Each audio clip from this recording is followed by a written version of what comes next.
Hello friends, RJ creation ચેનલમાં તમારા સૌનું હાર્દિક સ્વાગત છે। તો આપણે ફરી પાછા આવી ગયા છે નવા વિડીયોમાં નવી વસ્તુ શીખવા માટે લઈને। આજે આપણે શીખીશું સ્માઇલી બ્રોચ। આ સ્માઇલી બ્રોચ છે એ બાળકોના કપડામાં લગાવવા માટે ખૂબ જ ઉપયોગી છે, બાળકોને પણ તે ખૂબ જ પસંદ આવશે। તો ચાલો આપણે શરૂ કરીએ। સૌપ્રથમ અહીંયા મેં પીળું અને કાળા રંગનું ક્લે લઈ લીધેલું છે। એક બોલ બનાવી અને તેને થપથપાવીને સપાટ કરી દીધેલો છે। પછી બ્લેક કલરનું ક્લે લઈ અને આપણે જે ચશ્માવાળી સ્માઇલી આવે છે ને એ ચશ્માવાળી સ્માઇલી બનાવવાની છે। એટલે અહીંયા એ કાળા કલરના ક્લેમાંથી ચશ્મા જેવો શેપ આપણે આ સ્માઇલી ઉપર બનાવીશું, બરાબર।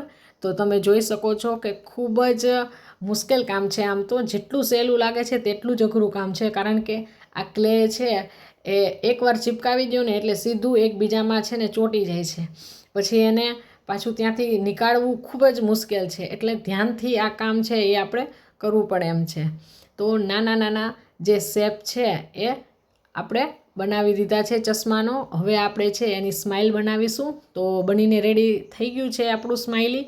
હવે આપણે બ્રોચ બનાવવા માટે તેમાં પિન તો લગાવવી જ પડશે, ત્યારે જ તો આપણે તેને કપડાં ઉપર ડેકોરેટ કરી શકીશું। એટલે પાછળ થોડુંક ગમ લગાવી અને એક સેફ્ટી પિન છે તેને લગાવી દીધેલી છે, અને એ સેફ્ટી પિન ઉપર પાછું થોડુંક પીળા રંગનું જ ક્લે લગાવી દીધેલું છે।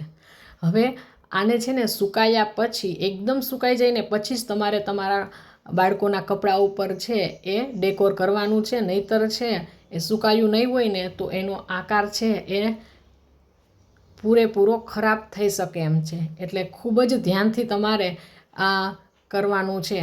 જો સુકાયા વગર તમે આ કરશો તો સ્માઇલી છે એ બગડી જશે। તો રેડી છે આપણું સ્માઇલી બ્રોચ। આશા છે કે તમને આ પસંદ આવ્યું હોય।